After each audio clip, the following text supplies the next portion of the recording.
चला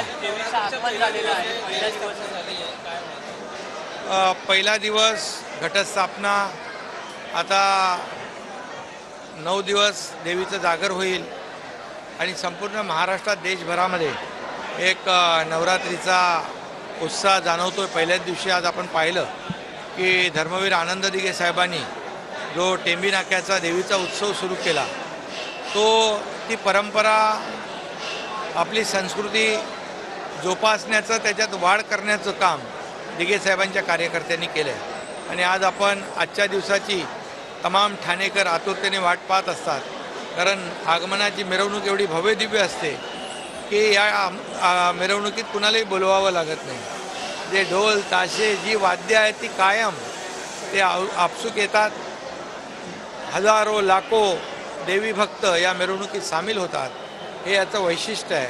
आणि 9 दिवसामध्ये लाखो देवी भक्त, दुर्गा भक्त, अंबे भक्त सगळे येतील, दर्शन घेतील आणि अतिशय श्रद्धेने या नवरात्री उत्सवाचा आनंद घेतील।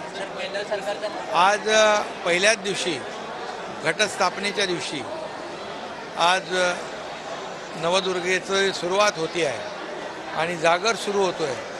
अशा पहिल्या दिवशी माय मराठी भाषेला अभिजात भाषेचा दर्जा केंद्र सरकारने आजच्या केंद्रीय मंत्रिमंडळ बैठकीमध्ये घेतला आहे। एक प्रदीर्घ असा मोठा लढ्याला यश मिळालं आहे आणि त्यामुळे मी या देशाचे आदरणीय प्रधानमंत्री नरेंद्र मोदीजी, या देशाचे गृहमंत्री अमित शाह साहेब आणि सांस्कृतिक मंत्री गजेंद्र शेखावत यांचं मनापासून अभिनंदन करतो, मनापासून त्यांना धन्यवाद देतो। आदरणीय मोदीजींनी महाराष्ट्रासाठी यापूर्वी देखील अनेक निर्णय घेतले आणि आजचा जो निर्णय आहे हा माय मराठीचा निर्णय, मराठी भाषेचा एक जो लढा होता, मराठी भाषा अभिजात भाषा म्हणून त्याला दर्जा मिळाला पाहिजे, हा गेल्या अनेक वर्षाचा लढा होता। आणि मला आठवतं आहे की नीती आयोगाच्या बैठकीत देखील मी आदरणीय प्रधानमंत्री महोदयांना या राज्याचा मुख्यमंत्री म्हणून मराठी भाषेला अभिजात भाषेचा दर्जा लवकरात लवकर देण्याची विनंती केली होती। अनेक असे निर्णय त्यांनी घेतलेत आणि त्याच्यामध्ये सगळ्यात महत्त्वाचा निर्णय आज आमच्या मराठी भाषेचा, एक जिव्हाळ्याचा, मराठी माणसाचा आणि खऱ्या अर्थाने महाराष्ट्रासाठी आज एक ऐतिहासिक दिवस आहे।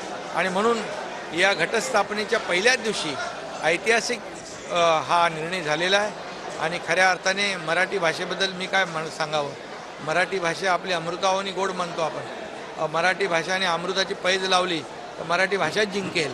आणि म्हणून अशा या निर्णयामुळे मराठी राज्याने महाराष्ट्राने देखील जगभरातले मराठी लोक महाराष्ट्रामध्ये आले पाहिजे, यासाठी विश्व मराठी साहित्य संमेलन देखील आयोजित केलं होतं। त्यामुळे मराठी भाषेला किती महत्त्व, मराठी भाषेला आपण दर्जा मिळावा म्हणून सातत्याने त्याचा पाठपुरावा करत होतो आणि आज तो ऐतिहासिक दिवस उजाडला आहे।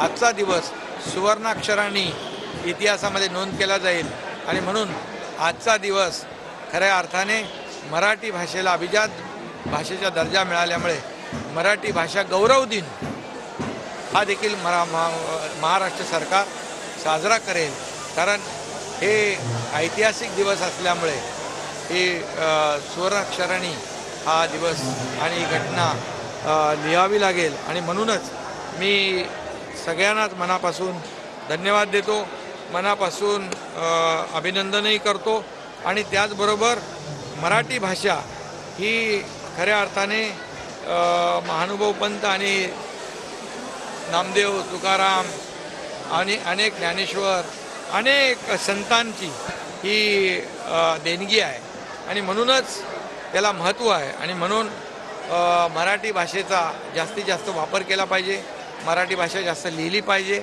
मराठी भाषा व्यवहारात आणली पाहिजे, मराठी भाषेमध्ये जास्त बोललं पाहिजे।